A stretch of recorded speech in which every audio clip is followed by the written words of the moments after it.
Hello and welcome back again. Just over my right shoulder here, that's in the distance if you can see it, that's the UK's second city, that's Birmingham on the skyline there you can see. This is a lovely place. It's quite a weird juxtaposition having the second city in the UK visible from here. Just noticeably in my own life and people I know in recent times, I'm seeing that transition to EVs happening. My mother-in-law recently got a Peugeot E208. She was kind of deliberating over EVs for a little while, and as I've mentioned on previous videos, for the time that my eldest daughter was away studying in Paris, she had our Nissan Leaf, so she had the use of that for a few months. And obviously, as anybody who's had an electric vehicle for any period of time will know, once you live with it and actually realise what you do ordinarily, it becomes clear fairly quickly that it will actually work for the vast majority of people, and that's a conclusion she came to herself. And then it was just a case of finding the right EV to meet her needs.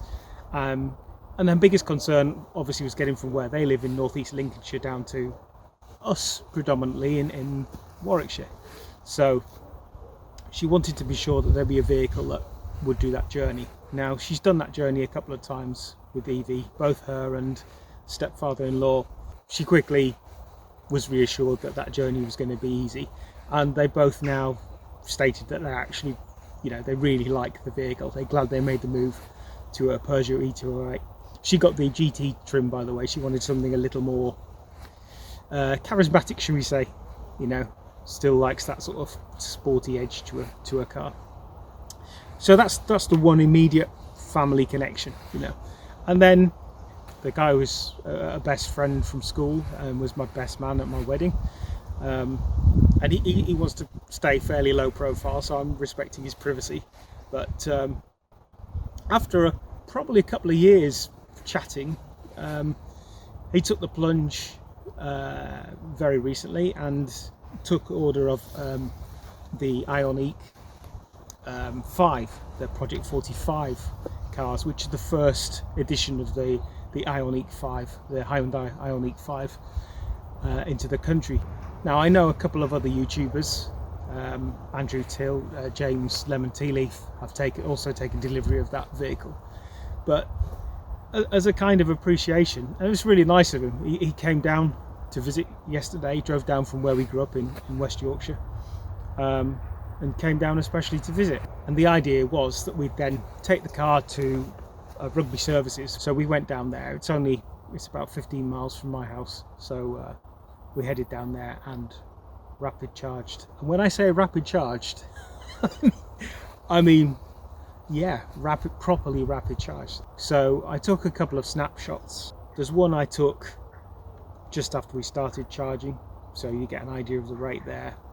And then having gone and got a coffee and come back to the car, you see the second one there, and within the space of 21 minutes.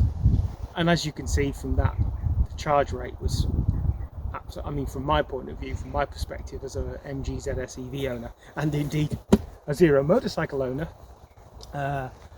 that's a truly impressive charge rate. So we literally went in, got coffee, took us 5 minutes or so to get served.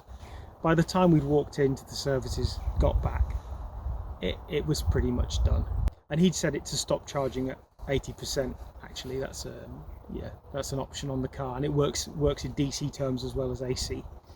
So yeah, we got back, we started sipping coffees. We were talking to a couple of people charging nearby.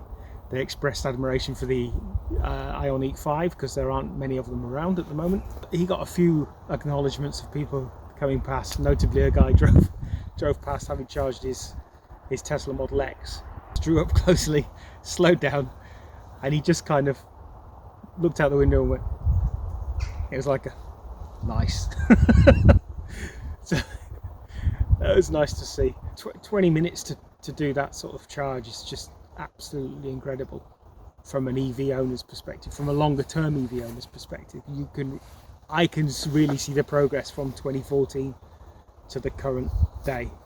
And yeah, summing up what I wanted to talk about, it's just the fact that this is now this is now affecting me personally in terms of people I know, relatives, friends, are now buying EVs as well, and people who weren't necessarily overly fixated on entering the world of EVs have now seen it, and it's becoming more commonplace, more everyday to them. And so the more that happens, and the more people's relatives and friends get an EV and live with them, and their friends and family see, actually, you know what, it does work. I think we're at a position now where it's really going to steamroller. It's just, it's an unfortunate comparison given the current situation, but it's like a virus in a good way. And yeah, I can see it really is starting to take a hold now. Another trip I made recently was back up to the area I grew up in, the Worth Valley in West Yorkshire, and specifically Haworth. Now, the reason I did that was I'm doing a group ride up there, leading a group ride up there with the advanced motorcycling group I'm with. Coventry and Warwickshire Advanced Motorcyclists, should get the plug in.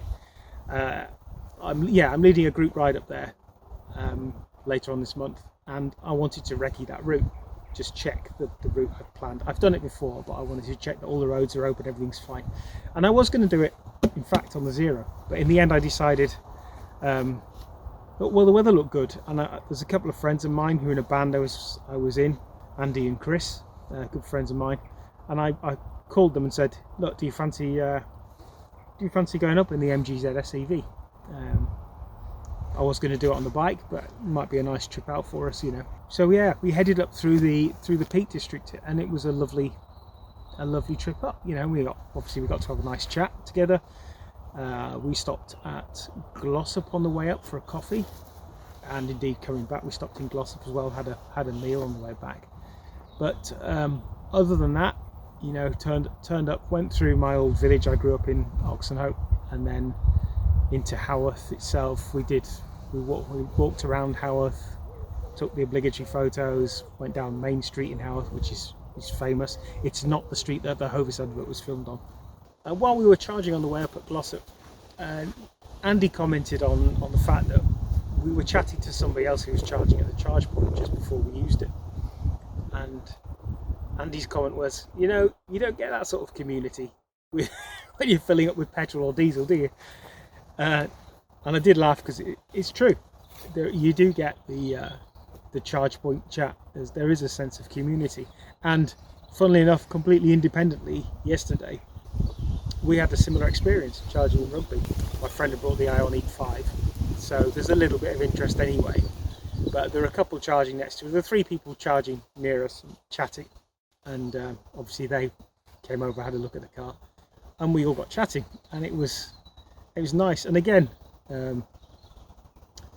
my friend who came down commented and sent me a message this morning, actually said, we've been reflecting on that charging experience yesterday in Rugby, and that's not the kind of community you get with petrol or diesel, is it? And of course I've made the connection there, a week apart, 2 different people, one who's recently taken delivery of an EV, actually see that sense of community with electric vehicle owners. And my response to him was, yeah, I don't know how long that's going to last, presumably there is still a novelty around it, and it's a question I've thrown to a couple of longer term EV owners. I said, we have these electric vehicle meets, there are clubs around the country, there's a bit of a community around it. I wonder how long that will continue, and it's probably an interesting thing to reflect on, that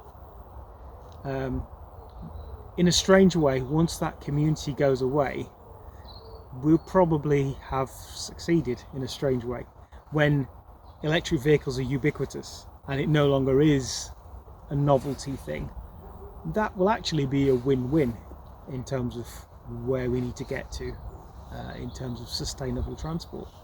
But until that point, yeah, let's enjoy that sense of community.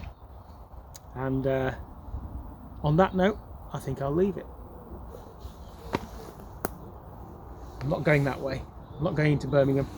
I'm going to head that way, carry on in the countryside. It's a lovely day, September day in the UK. in the middle of England, and I'm going to enjoy it while the weather's still good and I can wear a summer bike jacket. So thanks as ever for watching, and hopefully see you again soon. Bye for now.